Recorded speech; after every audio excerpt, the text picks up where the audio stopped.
हर हर महादेव दोस्तों। माता पार्वती ने भगवान शिव को पति के रूप में पाने के लिए घनघोर तपस्या की थी, जिसके फलस्वरूप शिव ने उन्हें स्वीकार किया और विवाह किया।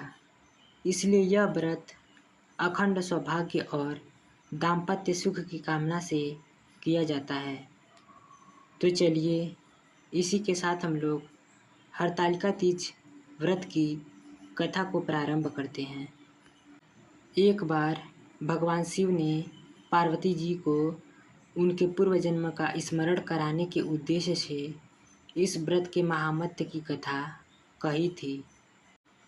श्री भोले शंकर बोले, हे गौरी, पर्वतराजा हिमालय पर स्थित गंगा के तट पर तुमने अपनी बाल्यावस्था में 12 वर्षों तक अधोमुखी होकर घोर तप किया था।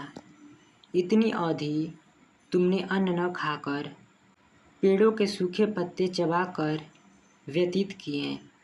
माघ की विकराल शीतलता में तुमने निरंतर जल में प्रवेश करके तप किया। बैसाख की जला देने वाली गर्मी में तुमने पंचा अग्नि से शरीर को तपाया। श्रावण की मूसलधार वर्षा में खुले आसमान के नीचे बिना अन्न जल ग्रहण किए समय व्यतीत किया। तुम्हारे पिता तुम्हारी कष्ट साध्य तपस्या को देखकर बड़े दुखी होते थे। उन्हें बड़ा क्लेश होता था। तब एक दिन तुम्हारी तपस्या तथा पिता के क्लेश को देखकर नारद जी तुम्हारे घर पधारे। तुम्हारे पिता ने हृदय से अतिथि सत्कार करके उनके आने का कारण पूछा। नारद जी ने कहा, गिरिराज, मैं भगवान विष्णु के भेजने पर यहाँ उपस्थित हुआ हूँ। आपकी कन्या ने बड़ा कठोर तप किया है। इससे प्रसन्न होकर वे आपकी सुपुत्री से विवाह करना चाहते हैं। इस संदर्भ में आपकी राय जानना चाहता हूँ। नारद जी की बात सुनकर गिरिराज गदगद हो उठे। उनके तो जैसे सारे क्लेश ही दूर हो गए। प्रसन्नचित होकर वे बोले, श्रीमान, यदि स्वयं विष्णु मेरी कन्या का वरण करना चाहते हैं तो भला मुझे क्या आपत्ति हो सकती है। वे तो साक्षात ब्रह्मा हैं। हे महर्षि, यह तो हर पिता की इच्छा होती है कि उसकी पुत्री सुख संपदा से युक्त पति के घर की लक्ष्मी बने। पिता की सार्थकता इसी में है कि पति के घर जाकर उसकी पुत्री पिता के घर से अधिक सुखी रहे। तुम्हारे पिता की स्वीकृति पाकर नारद जी विष्णु के पास गए और उनसे तुम्हारे ब्याह के निश्चित होने का समाचार सुनाया। मगर इस विवाह संबंध की बात जब तुम्हारे कान में पड़ी तो तुम्हारे दुख का ठिकाना न रहा। तुम्हारी एक सखी ने तुम्हारी इस मानसिक दशा को समझ लिया और उसने तुमसे उस विक्षिप्तता का कारण जानना चाहा। तब तुमने बताया, मैंने सच्चे हृदय से भगवान शिव शंकर का वरण किया है, किंतु मेरे पिता ने मेरा विवाह विष्णु जी से निश्चित कर दिया है। मैं विचित्र धर्म संकट में हूँ। अब मैं क्या करूँ। प्राण छोड़ देने के अतिरिक्त अब कोई भी उपाय शेष नहीं बचा है। तुम्हारी सखी बड़ी ही समझदार और सूझबूझ वाली थी। उसने कहा, सखी, प्राण त्यागने का इसमें कारण ही क्या है। संकट के मौके पर धैर्य से काम लेना चाहिए। नारी के जीवन की सार्थकता इसी में है कि पति रूप में हृदय से जिसे एक बार स्वीकार कर लिया, जीवन प्रयत्न उसी से निर्वाह करे। सच्ची आस्था एवं एक निष्ठा के समक्ष तो ईश्वर को भी समर्पण करना पड़ता है। मैं तुम्हें घनघोर जंगल में ले चलती हूँ, जो साधना स्थली भी हो और जहाँ तुम्हारे पिता तुम्हें खोज भी न पाएं। वहाँ तुम साधना में लीन हो जाना। मुझे विश्वास है कि ईश्वर अवश्य ही तुम्हारी सहायता करेंगे। तुमने ऐसा ही किया। तुम्हारे पिता तुम्हें घर पर न पाकर बड़े दुखी तथा चिंतित हुए। वे सोचने लगे कि तुम जाने कहाँ चली गई। मैं विष्णु जी से उसका विवाह करने का प्रण कर चुका था। यदि भगवान विष्णु बारात लेकर आ गए और कन्या घर पर न हुई तो बड़ा अपमान होगा। मैं तो कहीं मुंह दिखाने के लायक नहीं रहूँगा। यही सब सोचकर गिरिराज ने जोर शोर से तुम्हारी खोज शुरू करवा दी।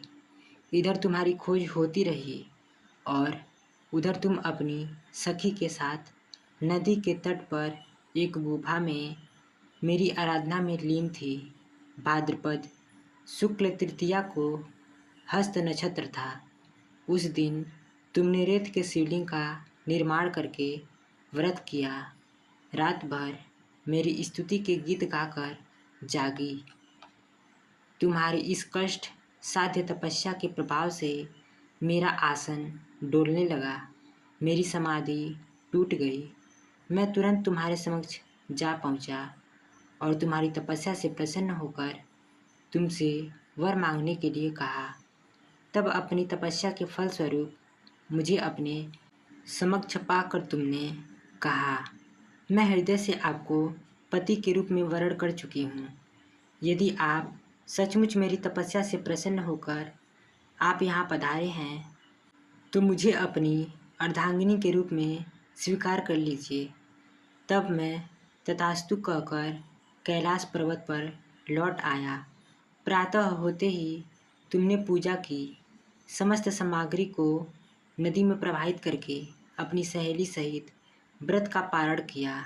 उसी समय मैं अपने मित्र बंधु व दरबारियों सहित गिरिराज तुम्हें खोजते खोजते आ पहुंचा और तुम्हारे इस कष्ट साध्य तपस्या का कारण तथा उद्देश्य पूछा। उस समय तुम्हारी दशा को देखकर गिरिराज अत्यधिक दुखी हुए और पीड़ा के कारण उनकी आंखों में आंसू उमड़ गए।